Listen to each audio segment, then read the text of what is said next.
海伦娜见霍华德一直低头不语，做思考状，便知道他一定不会按照原定计划把家主之位传给史蒂夫。果不其然，霍华德抬起头来，呵呵一笑，开口说道：“女皇陛下，感谢你百忙之中来纽约参加罗斯柴尔德家族确立继承人的内部会议，有你的出席，令罗斯柴尔德家族蓬荜生辉。”海伦娜故作惊讶地问道：“不是今天要宣布史蒂夫继位吗？怎么改确定继承人了？”霍华德摆摆手，略带几分不好意思地笑着说道：“计划赶不上变化，变化跑不过计划。今早之前，我也没想过自己还能重新恢复健康，你说是不是？”海伦娜微微一笑：“你能恢复健康，一部分原因也算得上是史蒂夫的孝心感动了上帝。”海伦娜嘴上这么说，但心里却不由暗忖：霍华德果然反悔了。这完全印证了叶先生揣测，叶先生总是料事如神。其实倒也不是叶晨料事如神，他只是看透了人心。既然霍华德打算把家主之位传给史蒂夫，是因为中风的无奈之举，那只要他的中风好了，就一定会打消这个念头。有的时候，人性与化学反应的逻辑一样，水在被电解之后会生成氧气和氢气，这是化学反应的公式。要是把电拔了，水就还是水。霍华德族长当得好好的，这是水，而他忽然中风，这是电。电解水产生的氧气和氢气，就是霍华德打算让位给儿子史蒂夫的这个结果。所以，只有霍华德这个族长中风后，才会有让位给史蒂夫的这个结果。现在中风这个关键条件没了，就等于把电拔了，那史蒂夫继任成为族长的结果，自然也就没了。正因为如此，在叶晨看来，霍华德病好了还继续传位，就等于一池水晾在那，他自己就分解成了氢气和氧气，那才是见了鬼了。此刻，海伦娜感叹之余，又对霍华德说道：“罗斯柴尔德先生，既然你这边的计划有变，那我就不参加接下来的会议了。”霍华德不解地问：“女皇陛下怎么不参加了？来都来了，不妨留下来指导见证一下。”海伦娜摇头说道：“我来这里，除了跟罗斯柴尔德先生你做交易之外，也想与罗斯柴尔德家族的族长建立一个将来的交流基础。要是史蒂夫今日继任，我自然应当现场见证，也顺便与这个新族长建立一个良好的沟通基础。不过现在罗斯柴尔德先生不打算退休，那我这次来纽约的目标就已经全都达成了，留下来也是浪费时间。”霍华德一下就听出了他话中的意思，笑着说道：“女皇陛下果然是谈判的高手，像您这么年轻，又能在谈判中把节奏掌控如此之好的人，我之前还从未见过。北欧皇室有女皇陛下坐镇，必将扶摇直上。”海伦娜笑道：“罗斯柴尔德先生太高看我了，我能把控好节奏，完全是因为我有一个好老师。”霍华德连忙问：“不知女皇陛下的老师是哪位大才？若是有机会，我也想认识认识。”海伦娜淡淡道：“我的老师行事风格比较低调，也不喜欢声名在外的那种虚荣心。不过我相信，将来罗斯柴尔德先生一定有机会见到他。”霍华德客气地笑道：“那就再好不过了。”海伦娜这时便道：“时间不早了，罗斯柴尔德先生，我先告辞了。”霍华德点点头，眼见海伦娜转身要走，想起什么，又连忙叫住她道：“对了，女皇陛下。”海伦娜转过身，好奇地问道：“罗斯柴尔德先生还有什么事？”霍华德关切地问：“女皇陛下那种神奇的东方药丸，不知道还有没有了？如果有的话，我想多买一些。”海伦娜摇摇头：“罗斯柴尔德先生，这种神奇丹药，可遇而不可求，每一颗都是需要天大机缘的。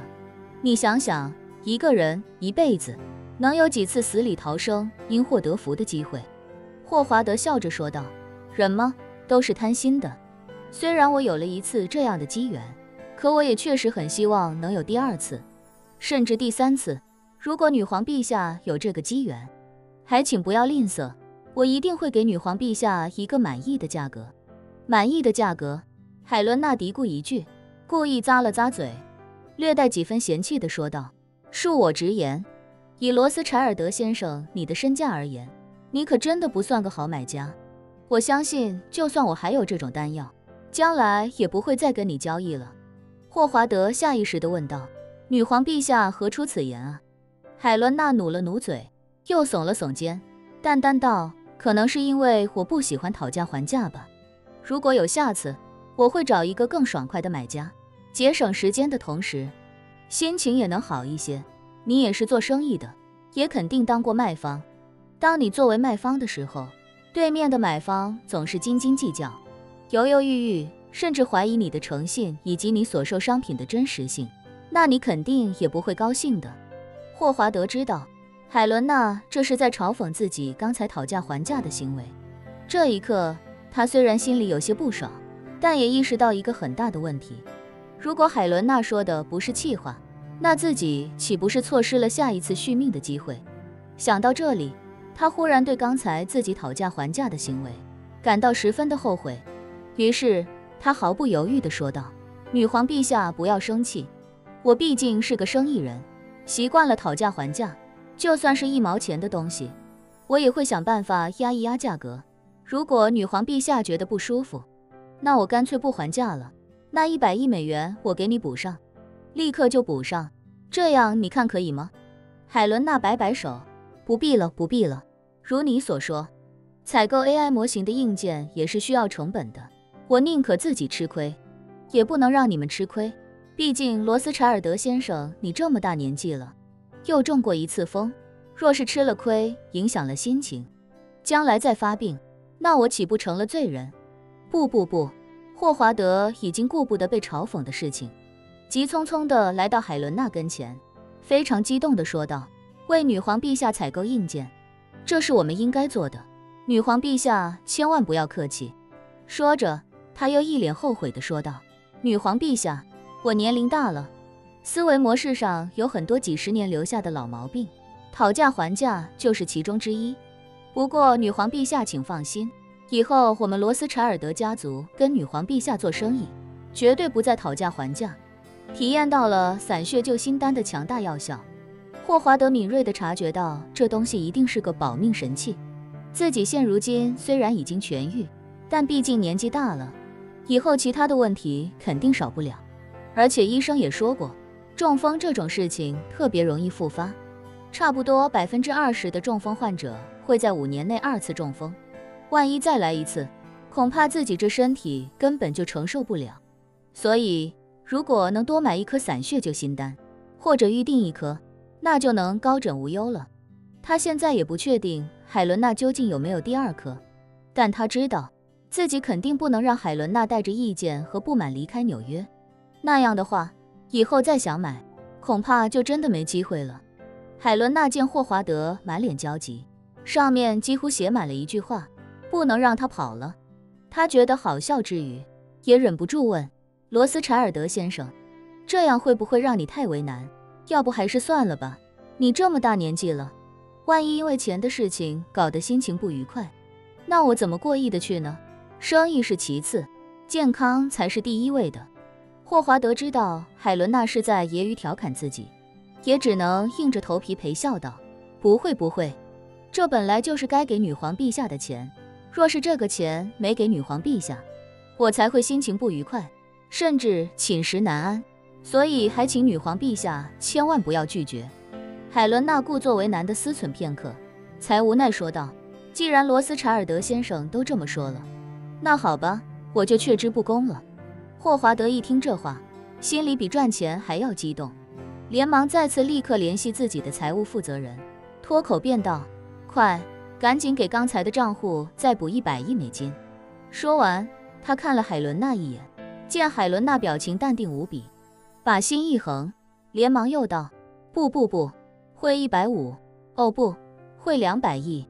对方作为他最信任的心腹，立刻说道：好的先生，您稍后，我这就安排。